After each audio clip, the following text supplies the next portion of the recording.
Good afternoon. Welcome back to Nasdaq Trade Talks. I'm your host, Jill Malandrino, global markets reporter at Nasdaq. Joining me at MarketSite is Bob Yawger, who's a senior energy analyst over at Mizuho Americas, and he's here for our monthly energy report. It's great to see you. As always, and since we spoke last, OPEC is out with this decision. What's been the overall impact to the market? Well, it was really a very interesting situation. They sparred over whether they're going to increase production or not. By how many barrels ultimately became the big question. They posted up a pretty good number of 700,000 barrels. The Saudis claimed that they could squeeze actually out a total of 1 million barrels out of that meeting, and the market rallied. So really at the end of the day, it was for several reasons. It was basically 700,000 barrels, not 1 million barrels, because the distribution was to every country in OPEC, and countries like Iran, which we're going to be under sanctions pretty soon, they can't increase production. Venezuela, they can't increase production. So there's X amount of countries that cannot increase production. At the end of the day, that million is really not 1 million. It's 700,000 barrels instead. The other problem is if the Saudis themselves actually do increase and make up for those lost barrels that basically the have-nots cannot increase by, OPEC starts to run out of spare capacity. If you have a issue someplace in the globe where you need a quick uptick in production, it's not really going to come from the Saudis. They're running out of spare capacity, and that makes the market nervous. And that's part of the reason we have this rally right now also. Well, another part of the reason is, too, on Tuesday, the U.S. demanded that all countries halt imports of Iranian crude. And we saw, the oil futures go to multi-year highs. A couple brokers are out there thinking they can go to $90. Is the oil market really that attractive? And what are the other factors that traders are watching ex-Iran? Well, the Iranian situation is a big deal, and the Trump administration is really starting to tighten the screws here a little bit.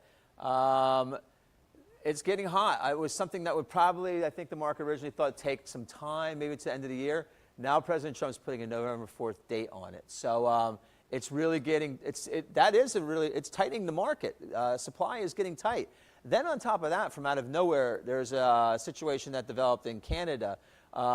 In the oil sands region, there's an upgrader. Basically, it helps turn what looks like mud into crude oil to a certain degree. That crude oil ultimate makes it to our middle of our country, Pad 2 it's called. It's basically at the site where NYMEX crude oil is priced at. And that crude oil at the tune of 300,000 barrels a day is not going to be coming. And that helps price NYMEX crude oil. You couldn't have a bad situation happen to a more key spot in the planet, packed on top of this OPEC situation, packed on top of this Iran situation, and the market rallied to the moon as a result of those lost 300,000 barrels, and now we're on our way. Well, I mean, it's great if you're an oil bull, obviously, but it could impact the overall economy. Think about it.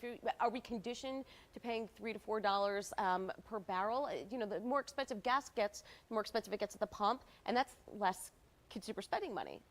Well, it's also... there's a lot of give and take. There's a lot of give and take, and the higher you go, the closer and closer you get to killing demand, too. It's a fine line here. Refiners this week, via the government report that comes out every Wednesday, our refiners are cranking out gasoline, crude oil. They're running the refineries at the fastest they can, and they're running a record amount of crude oil through the refineries. However, the price that the refiners are getting for gasoline at the refinery is sliding. It's coming undone rather quickly.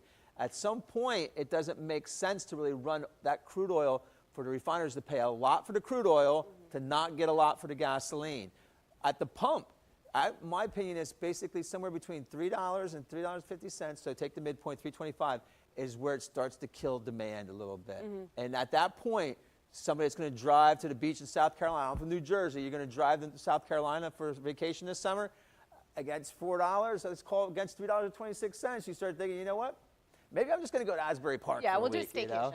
So to wrap up, is that really the rest of the bull thesis is the shrinking of the demand? They can kill the golden goose by getting gasoline prices too high, really, at the end of the day. That's the number one threat. That's what will kill the price. If they rally crude oil too much, gasoline will go higher with it, and they will have, at that point, killed the golden goose. All right. Well, thank you very much, as always, for spending time with us at MarketSite. And thank you for joining me. I'm Jill Malandrino, Global Markets Reporter at Nasdaq.